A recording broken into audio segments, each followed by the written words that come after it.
Hello everyone, achieve your success में आपका स्वागत है। आज की इस वीडियो में मैं ले आई हूँ गुप्त काल का पार्ट 2। इसमें वे प्रश्न शामिल किए गए हैं जो प्रतियोगी परीक्षाओं में बार बार पूछे जाते हैं। तो शुरू करते हैं आज का वीडियो। क्वेश्चन नंबर 26, मेहरौली जो कि दिल्ली में है स्थित लौह स्तंभ का निर्माण किस सदी में हुआ? ऑप्शन है ए चतुर्थ सदी ईस्वी में, बी सप्तम सदी में, सी तृतीय सदी में और डी द्वितीय सदी में। इसका सही आंसर है ऑप्शन ए चतुर्थ सदी में। क्वेश्चन नंबर 27, फाहियान और ह्वेनसांग ने के राज्यों को देखा? बताना है फाहियान और ह्वेनसांग ने किसके राज्यों को देखा था? ए है चंद्रगुप्त मौर्य और एवं हर्ष क्रमशः, बी हर्ष एवं चंद्रगुप्त विक्रमादित्य क्रमशः, सी चंद्रगुप्त विक्रमादित्य एवं कृष्णदेव राय क्रमशः, डी चंद्रगुप्त विक्रमादित्य एवं हर्षवर्धन क्रमशः। इसका सही आंसर है ऑप्शन डी चंद्रगुप्त विक्रमादित्य एवं हर्षवर्धन क्रमशः। इसे याद करने के लिए कभी कभी कन्फ्यूजन हो जाती है कि कौन किसके काल में आया था। तो याद कर लीजिए, ह्वेनसांग जो है ह से ह्वेनसांग और ह से हर्षवर्धन। हर्षवर्धन के इस काल में ह्वेनसांग आया था और फाहियान जो आया था वो चंद्रगुप्त विक्रमादित्य के काल में आया था। क्वेश्चन नंबर 28, धन्वंतरी थे? ऑप्शन है ए चंद्रगुप्त मौर्य के विख्यात जनरल, बी चंद्रगुप्त विक्रमादित्य के राज दरबार के नवरत्न में से एक जो कि प्रसिद्ध चिकित्सक थे, सी हर्ष के समय के एक प्रसिद्ध नाटककार, डी अशोक के राज दरबार में संगीतज्ञ। इसका सही आंसर है ऑप्शन बी धन्वंतरी चंद्रगुप्त विक्रमादित्य के राज दरबार के 9 रत्न में से एक थे जो कि प्रसिद्ध चिकित्सक थे। क्वेश्चन नंबर 29, गुप्तकालीन शासन प्रणाली किस प्रकार की थी? ऑप्शन ए राजतंत्रात्मक, बी लोकतंत्रात्मक, सी गणतंत्रात्मक और डी इनमें से कोई नहीं। शासन प्रणाली कैसी थी? ऑप्शन ए राजतंत्रात्मक। आंसर है ऑप्शन ए राजतंत्रात्मक थी। क्वेश्चन नंबर 30, फाहियान द्वारा रचित ग्रंथ फोकुओ की में निम्न में से किसका विवरण नहीं मिलता? बौद्ध धर्म के सिद्धांतों का, बौद्ध राज्यों का ऑप्शन बी, सी गौतम बुद्ध के उपदेशों का और डी बौद्ध मंदिरों, स्तूपों और विहारों का। फाहियान द्वारा रचित जो पुस्तक है उसमें किसका वर्णन नहीं मिलता है? तो ऑप्शन ए बौद्ध धर्म के सिद्धांतों का वर्णन नहीं मिलता है, ऑप्शन ए। क्वेश्चन नंबर 31, गुप्त स्थापत्य कला का सर्वोत्कृष्ट मंदिर निम्न में से कौन है? ऑप्शन ए भीतरगांव का मंदिर, बी देवगढ़ का दशावतार मंदिर, सी भुमरा का शिव मंदिर और डी तिगवा का विष्णु मंदिर। इसका सही आंसर क्या है? ऑप्शन बी देवगढ़ का दशावतार मंदिर गुप्त स्थापत्य का सर्वोत्कृष्ट मंदिर है। क्वेश्चन नंबर 32, अजंता की गुफाओं में किन गुफाओं का निर्माण गुप्त काल में हुआ? ऑप्शन है 14, 15 एवं 16, बी 2, 3 एवं 4, सी 16, 17, 19 और डी सभी गुफाओं का। इसका सही आंसर है ऑप्शन सी 16, 17 एवं 19 गुफाओं का निर्माण गुप्त काल में हुआ था। क्वेश्चन नंबर 33, अमरकोश के लेखक अमर सिंह किस शासक के दरबार से जुड़े थे? Option A Samudragupta, B Chandragupta प्रथम, सी स्कंदगुप्त और डी चंद्रगुप्त द्वितीय। इसका सही आंसर है ऑप्शन डी चंद्रगुप्त द्वितीय के दरबार में थे। कौन? अमर सिंह, जिन्होंने अमरकोश पुस्तक लिखी है। क्वेश्चन नंबर 34, गुप्त संवत 319-20 को प्रारंभ करने का श्रेय किसे दिया जाता है? ऑप्शन है ए चंद्रगुप्त प्रथम, बी चंद्रगुप्त द्वितीय, सी समुद्रगुप्त और डी स्कंदगुप्त। किसको श्रेय दिया जाता है गुप्त संवत चलाने का? चंद्रगुप्त प्रथम को, ऑप्शन ए।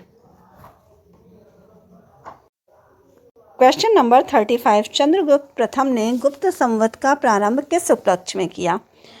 ऑप्शन ए अपने राज्यारोहण के स्मारक के रूप में, बी शकों के उन्मूलन के उपलक्ष्य में, सी हूणों को परास्त करने के उपलक्ष्य में, और डी इनमें से कोई नहीं। इसका सही आंसर है ऑप्शन ए, अपने राज्यारोहण के स्मारक के रूप में। क्वेश्चन नंबर 36, प्रयाग प्रशस्ति अभिलेख का लेखक हरिसेन किस शासक का दरबारी कवि था? Option A Samudragupta, B Ashoka, C Kanishka और डी चंद्रगुप्त द्वितीय। इसका सही आंसर क्या है? Option A. किसका दरबारी कवि था? समुद्रगुप्त का। कभी कभी प्रश्न आता है प्रयाग प्रशस्ति अभिलेख किसका है, तो वो समुद्रगुप्त का है। मैच कराने के लिए भी अक्सर आया करता है। और किसने लिखा है उसे? तो हरिसेन ने। क्वेश्चन नंबर 37, गुप्त काल को प्राचीन भारत का क्लासिकल युग क्यों कहा जाता है? ए व्यापार में अद्भुत प्रगति के कारण, बी कला व साहित्य के क्षेत्र में अपने चरमोत्कर्ष पर पहुंचने के कारण, सी प्रचुर मात्रा में स्वर्ण सिक्के चलाए जाने के कारण, डी उपयुक्त सभी कारणों से। इसका सही आंसर है ऑप्शन बी, कला व साहित्य के क्षेत्र में अपने चरमोत्कर्ष पर पहुंचने के कारण। क्वेश्चन नंबर 38, सारनाथ के धमेक स्तूप का निर्माण किस काल में हुआ? Option A Maurya, B Kushan, C Shunga और डी गुप्त। इसका सही आंसर है ऑप्शन डी, गुप्त के काल में सारनाथ के धमेक स्तूप का निर्माण हुआ। क्वेश्चन नंबर 39, गुप्त काल की सोने की मुद्रा को कहा जाता था? ए दिनार, बी कार्षापण, सी निष्क और डी काकिनी। इसका सही आंसर है ऑप्शन ए दिनार।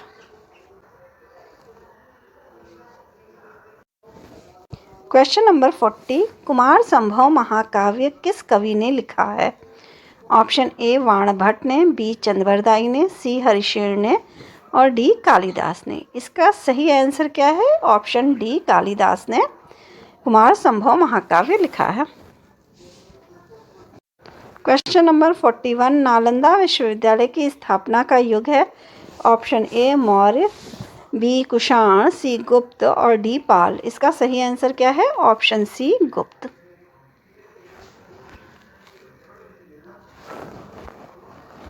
क्वेश्चन नंबर 42, गुप्त युग में भू राजस्व की दर थी?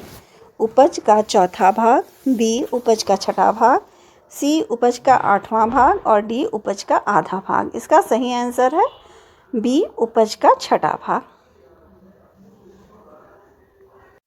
क्वेश्चन नंबर 43, नगरों का क्रमिक पतन किस काल की एक महत्वपूर्ण विशेषता थी? ऑप्शन ए गुप्त काल की, बी प्रतिहार काल की, सी राष्ट्रकूट काल की और डी सातवाहन युग की। इसका सही आंसर है ऑप्शन ए गुप्त काल की। नगरों के पतन का क्रमिक पतन जो है वो गुप्त काल से शुरू हो गया था। क्वेश्चन नंबर 44, किस वंश के शासकों ने मंदिरों एवं ब्राह्मणों को सबसे अधिक ग्राम अनुदान में दिया था? ऑप्शन ए गुप्त वंश ने, बी पाल वंश ने, सी राष्ट्रकूट वंश ने और डी प्रतिहार वंश ने। इसका सही आंसर है ऑप्शन ए गुप्त वंश ने। क्वेश्चन नंबर 45, दिल्ली के मेहरौली के कुवत उल इस्लाम मस्जिद के प्रांगण में स्थित लौह स्तंभ किसकी स्मृति में है? ऑप्शन ए अशोक की, बी चंद्र की, सी हर्ष की, डी अनंगपाल की। ऑप्शन बी आंसर है ऑप्शन बी चंद्र की। क्वेश्चन नंबर 46, कालिदास द्वारा रचित मालविकाग्निमित्रम नाटक का नायक था? Option A Pushyamitra Shunga, B Gautamiputra Satakarni, C Agnimitra और डी चंद्रगुप्त। इसका सही आंसर है option C Agnimitra. Question number 47, Samudragupta की सैनिक उपलब्धियों का वर्णन उसके किस अभिलेखों में उपलब्ध है? ऑप्शन ए ऐरण्य, बी गया के, सी नालंदा के, डी प्रयाग के। इसका सही आंसर क्या होगा? प्रयाग के, ऑप्शन डी। क्वेश्चन नंबर 48, निम्न में किस काल में स्त्रियों की पुरुषों से बराबरी थी? ए गुप्त काल में, बी मौर्य काल में, सी चोल काल में और डी इनमें से किसी में भी नहीं। इसका सही आंसर क्या है? ऑप्शन ए गुप्त काल में। क्वेश्चन नंबर 49, कौन सा राजवंश हूणों के आक्रमण से अत्यंत विचलित हुआ? Option A Maurya, B Kushan, C Gupta और डी शुंग। इसका सही आंसर है ऑप्शन सी गुप्त। क्वेश्चन नंबर 50, निम्नलिखित में से कौन सा नाटक कालिदास ने नहीं लिखा था? ऑप्शन ए मालविकाग्निमित्रम, बी अभिज्ञान शाकुंतलम, सी विक्रमोर्वशीयम और डी जानकी हरण।